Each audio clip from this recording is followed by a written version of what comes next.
Назад у гісторыю Масковіі Расіі.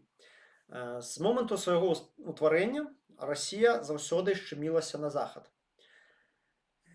Яна шчымілася туды як вайсковым шляхам, акупуючы заходнія краіны, гэтак і культурна, імкнучыся усімі праўдамі і няпраўдамі перахапіць сацыяльныя, культурныя і найперш тэхналагічныя дасягненні захаду для таго, каб інтэграваць іх у сваю сацыяльную структуру і ўзмацніць сацыяльны кантроль над сваім грамадствам і ўзмацніць уладу кіраўнікоў, якія ў Расіі традыцыйна гістарычна заўсёды былі дэспатычнымі. І гэты працэс адбываўся некалькі стагоддзяў. Вся расійская эліта, яна заўсёды схіляла галаву перад захадам. Яны адпраўлялі туды вучыцца сваіх дзяцей. Яны наймалі замежных гувернёраў, францужанак, немцаў для выхавання сваіх дзяцей. Пачытайце Льва Толстого, Дастаевскага. Там некаторыя персанажы, яны цэлыя дыялогі вядуць на французскай мове, а некаторыя на нямецкай. Французская мова фактычна стала роднай для аграмаднай колькасці расійскай эліты да сярэдзіны 19 стагоддзя.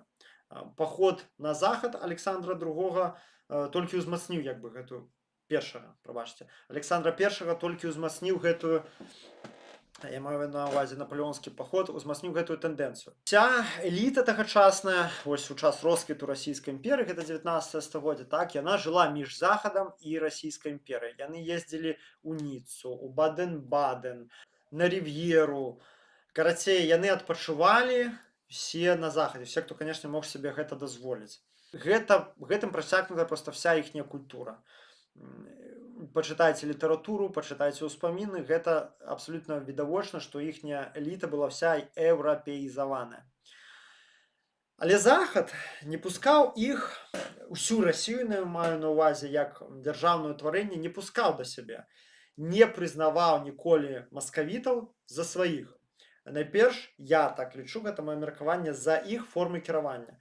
Бо ўжо да сярэдзіны 19 стагоддзя у большасці краінаў Еўропы была у той ці іншай форме альбо канстытуцыйная манархія. Ну, рэспублік мала дзе было, але ў іх былі ўжо такія зачаткі буржуазнай дэмакратыі, то бок яна развівалася паступова праз рэвалюцыі, праз выбухі нацыянальна-вызваленчых рухаў. Ужо там была такая заведёнка, што не было абсалютнай улады кіраўніка, будь якога цара ці імператара.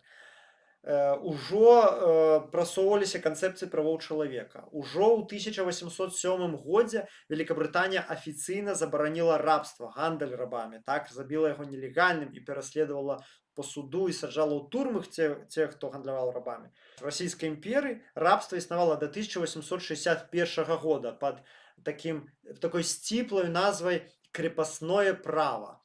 Это ніякае не крепостное право, это звычайнае рабства, то бок называем рэчы сваімі імёнамі.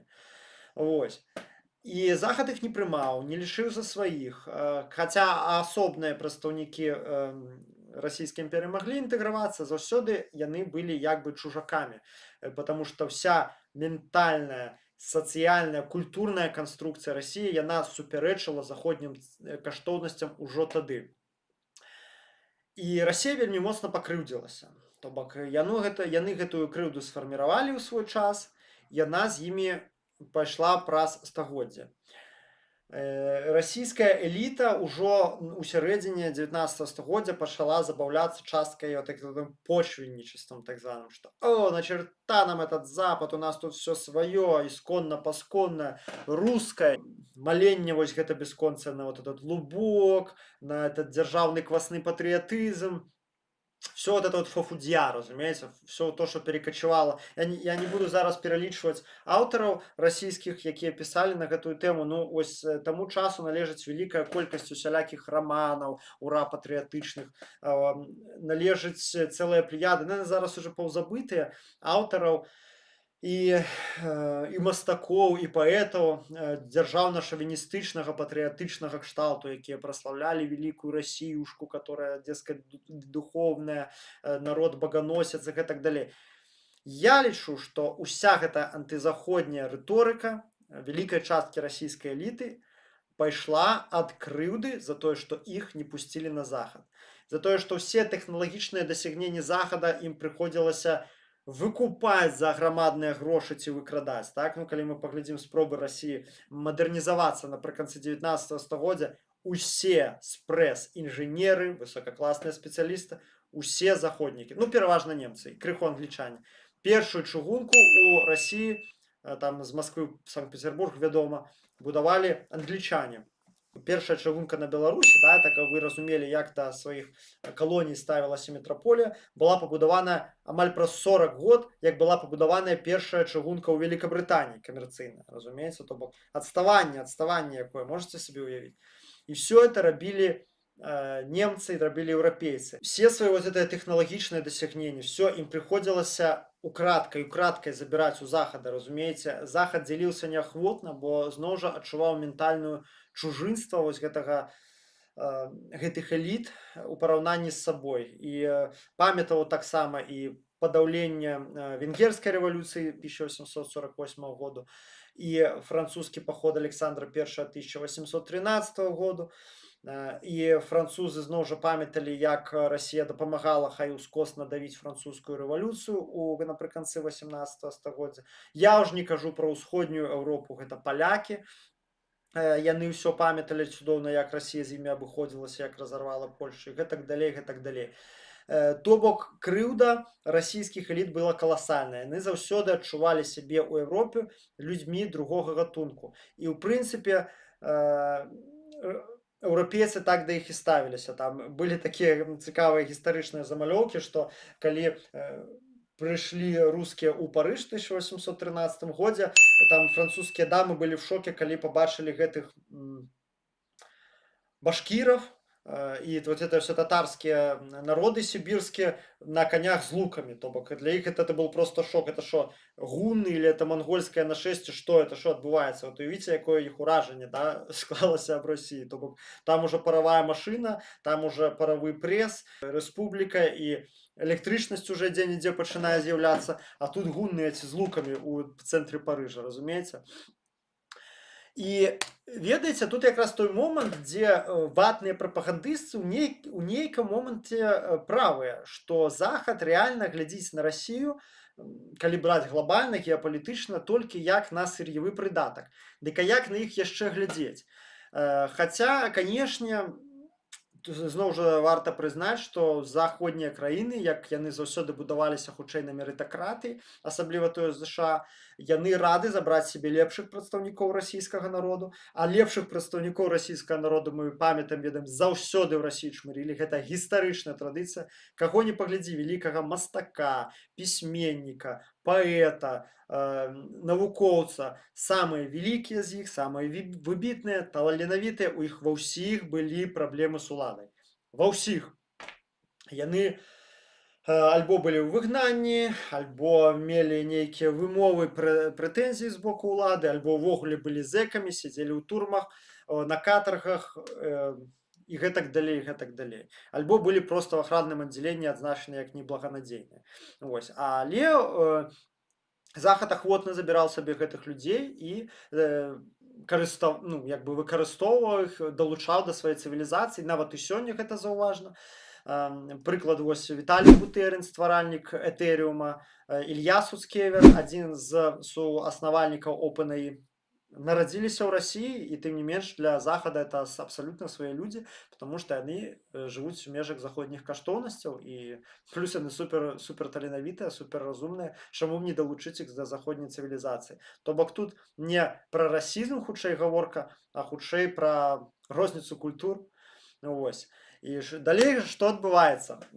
Пакрыўджаныя расійскія эліты, неважна якой яны б не былі ідэалагічнай афарбоўкі, спрабуюць выбудаваць свой шлях. Ось мы не Азія, мы не Еўропа. Но мы вось трэці шлях у нас свой, унікальны расійскі, у нас свая унікальная цывілізацыя, ні на што не падобная. Гэта заўсёды была іх прэтэнзія. Апошні, хто спрабаваў перад Пуціним рэалізаваць гэты план, гэта СССР і ягоныя айцы-заснавальнікі. У іх была рэальна спроба пабудаваць альтэрнатыўны цэнтр цывілізацыі, альтэрнатыўны Захаду, вот этой всей буржуазнасці.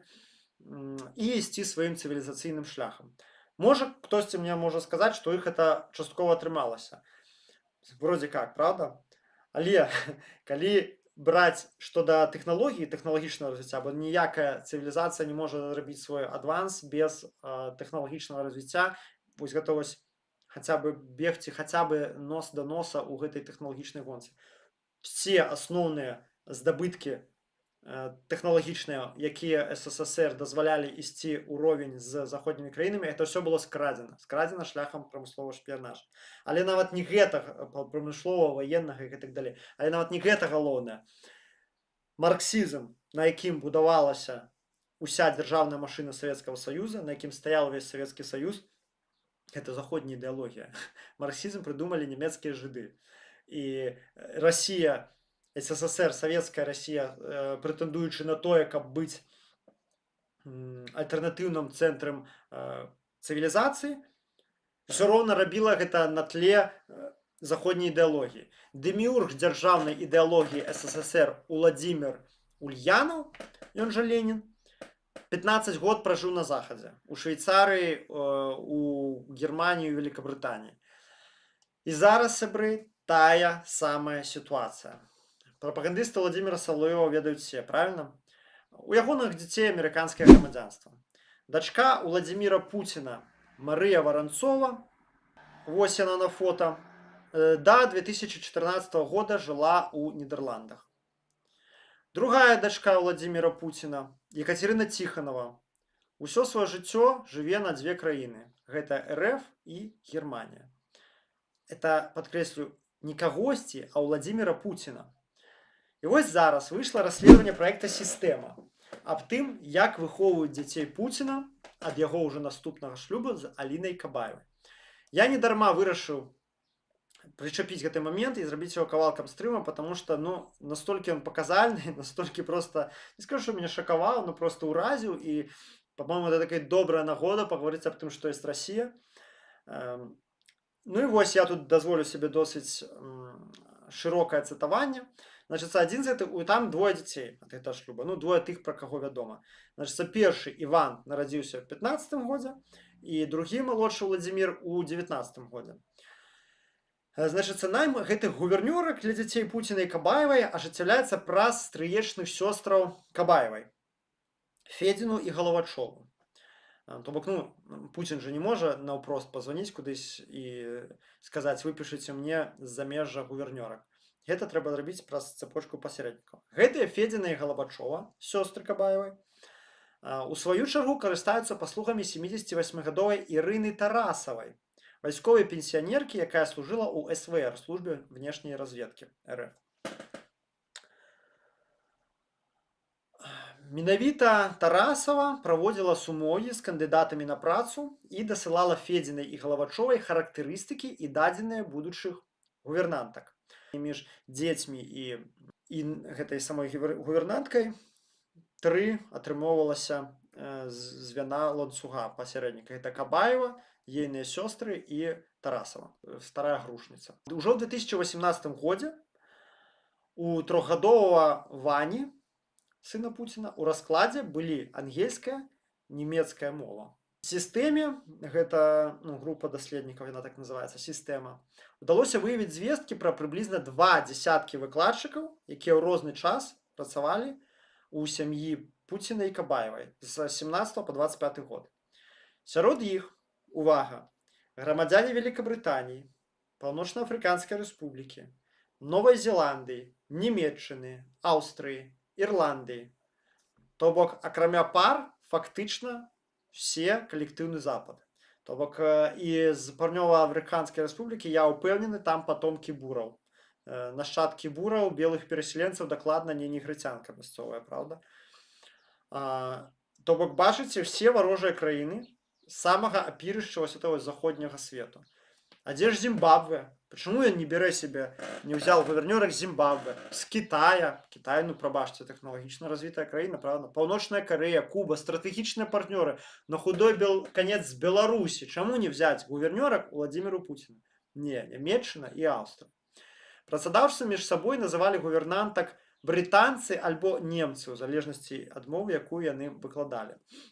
Як вынікае са стэнаграмы сустрэчы Федзінай, нагадаю, гэта стрыечная сестра Кабаевай, і гувернанткі ў 2019 годзе, да 4 гадоў Іван павінен быў пастаянна быць пагружаны ў двукосцях моўную ванну. Яго маўленне па-ангельску, па патрабаванні Федзінай, мелася быць звязным як маўленне пісьменнага еўрапейца. Для навучання нямецкай мове вылучаліся такія самыя патрабаванні. У 19 годзе на каляды Ваня выканаў песеньку па-нямецку і нічога не праспяваў па-руску. Аплата працы гэтых супрацоўніц каштавала блізу $400,000 на месяц. Ну, прывітанне расійскім пенсіянерам. Што мяне ўразіла? Ну, ладно, Салаўёў альбо расійскія алігархі. З гэтымі ўсё зразумела. Но тут ідзецца аб Пуціне. Гэта самы, што не ёсць кіраўнік, архітэктар усёй рускамірнай імпершчыны. Это чалавек, які плоть ад плоці Савецкага Саюза. Ён вырас проста ў гэтай, як Ваня ў моўнай ванне, так гэта ў чэкісцкай ванне вырас, разумееце? Уявіце, наколькі глыбока ў расійскіх элітах сядзіць гэтая крыўда і гэты комплекс непаўнавартасці, патаемнага нізкапаклонства перад Захадам, што нават Пуцін для сваім дзецям абірае гувернантак і настаўніц, каб з 3гадовага ўзросту іх навучалі ангельскай і нямецкім мовам. Чаму не кітайскім? Чаму не хінді? І што яшчэ мяне ўразіла, ось каласальны цынізм усёй сітуацыі ў тым, што для расійскага народу каштоўнасці прапануюцца і прасоўваюцца зусім іншыя. У расійскіх школах у гэты час плануюць скарачаць гадзіны замежнай мовы. Выбачайце, Ваню, значыцца, сына твайго, ты з 3-летняга ўзросту вучыш для ўступлення ў цывілізаваны свет, правда? А дзецішак какой-нибудь, там, не ведаю, Тані Івановай з Воронежа, яны будуць вучыцца, будуць вучыць меней замежнай мовы. Вам не трэба гэта, не трэба вам гэтыя варожыя заходнія каштоўнасці, вам простаму быдлу. Понимаете? Как бы элітам адно, а народу іншае. На расійскаму народу распавядаюць, як на Захадзе ўсё дрэнна. Зранку до вечера. Просто включите российское телебачение, там звездец. Ну, просто полный капсда. Я не ведаю, у меня нема просто эпитетов. Я его глядел в турме, мне ледь кукуха не отлетела. Там распавядаюць, што Расія трэба разварочвацца да глобальнага поўдня, што нашыя сябры зараз Кітай, Бангладзеш, Індыя і все краіны, якія сканчаюцца назва на стан. Ну, ні ў якім разе не Еўропа, не. На аплату гэтай працы прапагандыстаў не шкадуюць грошай увогуле, не шкадуюць эфірнага часу, не шкадуюць тоннаў паперы і 1000 чалавека гадзін працы вось гэтых імперскіх агітатараў, пісьменнікаў, журналістаў, рэжысёраў, сцэнарыстаў, актораў, спевакоў і гэтак далей. Все супраць Захада, Захад кепска, дрэнна загнівае, ЛГБТ, мігранты, все ім капздец, і развяз хутка разваліцца. Але это зноўку для народа, для быдла, якое трэба вырасціць і адправіць на ўбой, на якуюсь чарговую вайну. А сама эліта жыве зусім па іншых правілах і на словах прамаўляе адно, но ў рэчаіснасці у дзяцей замежнае грамадзянства і моўная ванна з 3гадовага ўзросту. Вось такі цынізм пачварнейшы, і ў Расіі так было заўсёды. Але, як мне падаецца, калі глядзець в гістарычнай перспектыве, так, ну, такі шизофрэнічны стан не можа цягнуцца вечна. Любая сістэма, якая ментальна, палітычная сістэма, сацыяльная сістэма, якая ментальна і культурна падзеленая сама ў сабе, не можа стаяць доўга. Ну, прынамсі, па гістарычных мерках. Як яшчэ Ісус Христос сказаў там у адным сказанню, што царства падзеленае само ў сабе не можа ўстаяць.